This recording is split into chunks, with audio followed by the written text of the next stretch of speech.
हरियाणा में हाल ही में नगर परिषद और नगर पालिका की जो चुनाव हुए हैं उसके रिजल्ट के बाद से फरीदाबाद में ऐसा आगम कयास लगाया जा रहा है कि सितंबर माह में नगर निगम चुनाव हो सकते हैं। लेकिन मैं बता दूं कि ऐसा सुखबगाट आने के बाद से कहीं ना कहीं आम आदमी पार्टी भी पूरी तरीके से मेहनत कर रही है। लगातार जगह जगह कहीं ना कहीं मीटिंग और लोगों को जो खासकर आम आदमी पार्टी में विश्वास रखते हैं उनको ब्रीफ कर रहे हैं। और आप देख सकते हैं वार्ड नंबर 40 में ये तमाम लोग जो मौजूद हैं। ऐसे मौके पर यहाँ पर भीम यादव जो कि आम आदमी पार्टी महासचिव यहाँ मौजूद है और लोगों को ब्रीफ कर रहे हैं। जिस तरीके से इन लोगों की आज मीटिंग है यहाँ पे, और ये तमाम लोगों की जो आप तादाद देख रहे हैं, ये लोग निकल कर वार्ड में लोगों को कहीं ना कहीं आम आदमी पार्टी के विस्तार के बारे में, पार्टी की नीतियों के बारे में और हाल ही फिलहाल चुनाव में जो कि आम आदमी पार्टी फर्स्ट टाइम हरियाणा में बेहतरीन प्रदर्शन पे रही, एक जीत हासिल की और 5 जबकि लीडिंग में रहे, तो ऐसे इनके अंदर जज्बा भी और दोगुनी हो गई है। ऐसे में इस तरीके की लाजमी है कि जो इनकी पहल है, महज कुछ दिन बाद ऐसा अगर माना जाए कि चुनाव होता है तो क्या कुछ जो रणनीति बन रहे, क्या गुल खिलाएगी फरीदाबाद में कि नहीं।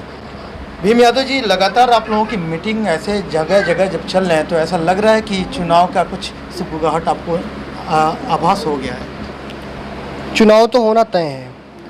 भारतीय जनता पार्टी जब से आम आदमी पार्टी हरियाणा के अंदर सक्रिय हुई है, हमारे नेता सुशील गुप्ता जी के नेतृत्व में, हमारी पार्टी के राष्ट्रीय अध्यक्ष, हमारी पार्टी के सर्वे सर्वा दिल्ली के लोकप्रिय मुख्यमंत्री अरविंद केजरीवाल, जिन्हें जिस तरीके से दिल्ली के अंदर जो काम करके दिखाया और अब भगवंत मान जी पंजाब में जिस तरीके से अपनी पारी खेल रहे हैं, सरकार चला रहे हैं, भारतीय जनता पार्टी चुनाव नहीं करवा पा रही। जहाँ जहाँ पे आम आदमी पार्टी मजबूती से चुनाव लड़ना चाहती है, वहाँ पे भारतीय जनता पार्टी कोई ना कोई बहाना निकाल कर चुनाव से भाग रही है। दिल्ली के अंदर आप देख लीजिए, एमसीडी के चुनाव नहीं करवा पा रही। अभी जो उपचुनाव हुए उनका क्या असर हुआ है। इसी तरीके से फरीदाबाद के अंदर अभी जो नगर परिषद के चुनाव, चेयरमैन के चुनाव जो हुए हैं, पार्टी 10.5% से ज़्यादा मत प्राप्त किए। एक राजनीतिक पार्टी के तौर पे हमारी पार्टी भारतीय जनता पार्टी के बाद दूसरे नंबर की सबसे बड़ी पार्टी बनी है। उसके अलावा हम अच्छा यहाँ पे अपनी दस्तखत दिए हरियाणा के अंदर, और अब फरीदाबाद के अंदर हम नगर निगम चुनाव को बहुत मजबूती से लड़ने जा रहे हैं। आज फिलहाल जो मीटिंग का रूपरेखा है, किस टॉपिक को लेके था और क्या आप अपने लोगों को ब्रीफ किया है? हम अभी कुछ दिनों पहले एक स्ट्रेटजी पे काम कर रहे थे वार्ड के अंदर। मुझे उसकी एक समीक्षा करनी थी इस वार्ड के अंदर कि उस पर कितना काम हुआ है, आगे हमें और क्या करना है, ये बताना था। बहुत अच्छा मीटिंग हुई है। हमारे जो साथी आज आए थे, इनके अंदर जोश और जज्बा बहुत मजबूत था। मैं आपको विश्वास दिलाता हूं कि हम इस वार्ड के चुनाव, जो पार्षद के चुनाव होने वाले हैं, इसमें हम बहुत सारे वार्ड इसी तरीके से बहुत मजबूती से जीतने जा रहे हैं। और आज जो अगला जो हमारा टास्क होगा 1 हफ्ते 2 हफ्ते का, उस पर हमने चर्चा किया कि हमें आगे क्या करना है।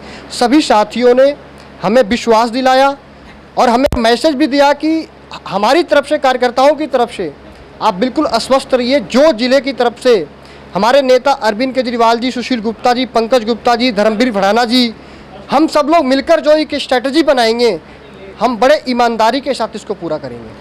अगर देखा जाए जिस तरीके से लोगों में आप लोग विश्वास डालते हैं, और हाल फिलहाल में जो चुनाव हुआ, जब आप लोग गए, लोगों को ब्रीफ किया, हालांकि कोई चीज़ जग जाहिर है, छुपा नहीं है, जनता खूब यूज करती है दिल्ली में जाके कुछ सर्विसेज, जो मूलभूत सुविधाएं दी जा रही है।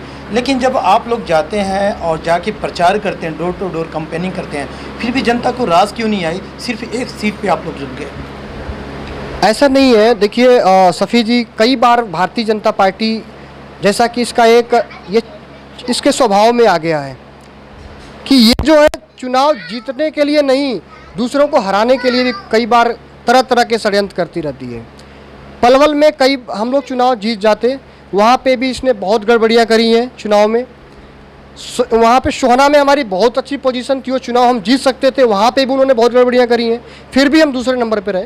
तो कुल मिला जुला के जनता हमें चाह तो रही है, ये 100%। आप कहीं पे भी जाइए, जनता आम आदमी पार्टी को चाह रही है। हमारे अब कार्यकर्ता पहले जो नगर परिषद के चुनाव हुए उससे ज़्यादा जोश में है अभी, और आने वाला चुनाव बहुत मजबूती के साथ और बहुत अच्छे मार्जिन के साथ हम भाजपा के नेताओं को हराएंगे इसी फरीदाबाद के अंदर। आप भी देखिए। देखा जाए कल आपके सांसद जी आते हैं फरीदाबाद में और यहाँ पे जब एक प्रेस कॉन्फ्रेंस के माध्यम से जो घोटाले को लेकर लगातार आप लोग कहीं ना कहीं पुतला दहन किए, हो हल्ला किए, क्या कुछ निष्कर्ष निकल के आ रहा है? और हालांकि उन्होंने कहा कि मैं खुलासा जल्दी करने वाला हूँ कुछ नेताओं के नाम। बिल्कुल, ये तो मीडिया भी मानती है इस चीज़ को कि जिस तरीके से नगर निगम के अंदर घोटाला हुआ था, भारतीय जनता पार्टी को ने जिस तरीके से घोटाले में इन लोगों ने पूरे सह दिए अधिकारियों को, अपने विधायकों को। आम आदमी पार्टी एक ऐसी पार्टी थी जिन्होंने इस घोटाले को उजागर किया, उठाया मजबूती के साथ। कांग्रेस तो इनके साथ सेट थे बिल्कुल, बीजेपी के साथ। इनकी हिम्मत नहीं है कि भारतीय जनता पार्टी के नेताओं के खिलाफ कुछ बोल सकें, क्योंकि इन सबको बराबर की हिस्सेदारी मिलती है। लेकिन आम आदमी पार्टी एक एक भ्रष्टाचारियों को खींच के लाएगी, चाहे जहाँ भी छुपे हों। हमारे सांसद साहब ने कल बड़े जिम्मेदारी के साथ कहा है कि अगर भारतीय जनता पार्टी अपने आप को साफ सुथरा मानती है तो उस नेता का नाम जल्दी से जल्दी बता दो, उसको गिरफ्तार करके जेल के अंदर डालें और भ्रष्टाचार में जितने पैसे हमारे गए हैं उस पैसे को रिकवर करके जनता के बीच, जनता के विकास कार्यों में लगाए। नहीं तो जल्दी आम आदमी पार्टी उन सभी नेताओं के और उन सभी अफसरों के नाम उजागर करेगी और ये भी बताएगी कि किस समय कितने कितने पैसे किसके किसके खाते में गए। अगर इतना पुख्ता सबूत के साथ में आप आने की बात कर रहे हैं, बताएंगे, तो फिर देर किस बात की? बताने में क्यों देर? मुझे लगता है कि मीडिया को थोड़ा सा इंतजार करना चाहिए, क्योंकि भारतीय जनता पार्टी के जो मनोहर लाल खट्टर जी जो हरियाणा के अंदर अपने आप को ईमानदार मुख्यमंत्री अपने मुंह से कहते फिर रहे हैं, उनकी ईमानदारी को भी हम देखना चाहते हैं कि वो कितना ईमानदार हैं। भ्रष्टाचार के काका हैं, भ्रष्टाचार के जननी हैं मनोहर लाल जी। उनके नेतृत्व में हरियाणा के अंदर भ्रष्टाचार पल रहा है बहुत अच्छे तरीके से। आज हरियाणा के अंदर महिलाएं सुरक्षित नहीं हैं, व्यापारी सुरक्षित नहीं हैं, बच्चों का भविष्य बिल्कुल गड़क में जा रहा है। इसलिए आम आदमी पार्टी सब कुछ करेगी, आप थोड़ा सा इंतजार करिए। लास्ट क्वेश्चन है, हालांकि जगह जगह मंत्री जो कि यहाँ से जगह जगह जा रहे हैं स्वागत समारोह, और राकेश माल गुर्जर जी ये कहते फिर रहे हैं कि हम 100% जीत रहे हैं नगर निगम चुनाव। मैं तो कह रहा हूँ कि आप चुनाव जीत रहे हैं कि हार रहे हैं तो जनता तय करेगी। आपने फरीदाबाद के अंदर विकास के क्या क्या कार्य किए, हमारे किसी भी कार्यकर्ता के साथ डिबेट कर ले, मैं चैलेंज करता हूँ आपके इस चैनल के माध्यम से। किशन पाल गुर्जर जी स्वयं आ जाएं या अपने किसी मंत्री को भेज दें, हमारी पार्टी का एक छोटा से छोटा कार्यकर्ता उनके साथ डिबेट करने के लिए तैयार है इस नगर निगम के चुनाव में। इतनी बड़ी जिम्मेदारी आ रही है, 40 वार्ड है जो आपका, इस वार्ड में कुछ खामियां गिना दीजिए जो आपको एक्चुअल में लगता है कि यहाँ पे है।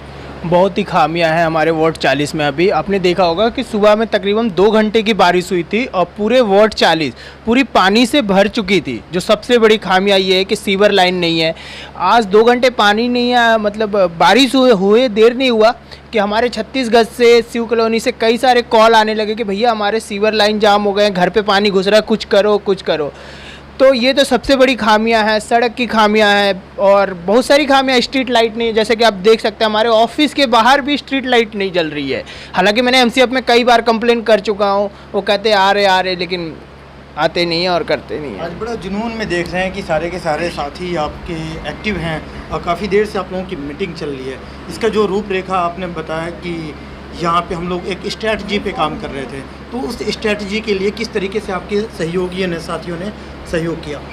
बहुत ही ज़्यादा सहयोग किया। एक्चुअली में भीम भाई वो स्ट्रेटजी बनाए थे, तो कुछ दिनों से ये उनके स्ट्रेटजी को समीक्षा करने के लिए वो आना चाह रहे थे, लेकिन बाहर होने के कारण नहीं आ पा रहे थे। तो अभी आए और वो स्ट्रेटजी को इन्होंने देखा और आगे के भी रणनीति इन्होंने बताया कि इलेक्शन लड़ने के लिए क्या क्या रणनीति होना चाहिए और कैसे हम जीतेंगे। जी, आप लोग अगर लगातार मेहनत कर रहे हैं तो क्या लगता है कि इस तरीके से जब पार्टी आगे उभर के आ रही है, आपके नेताओं की सहयोग भी मिल रहा है, ऐसे में क्या लगता है कि पार्टी यहाँ पे गुल खिला पाएगी? वार्ड नंबर 40 में दीप्तेश जी के सर मुकुट बन जाएगा क्या?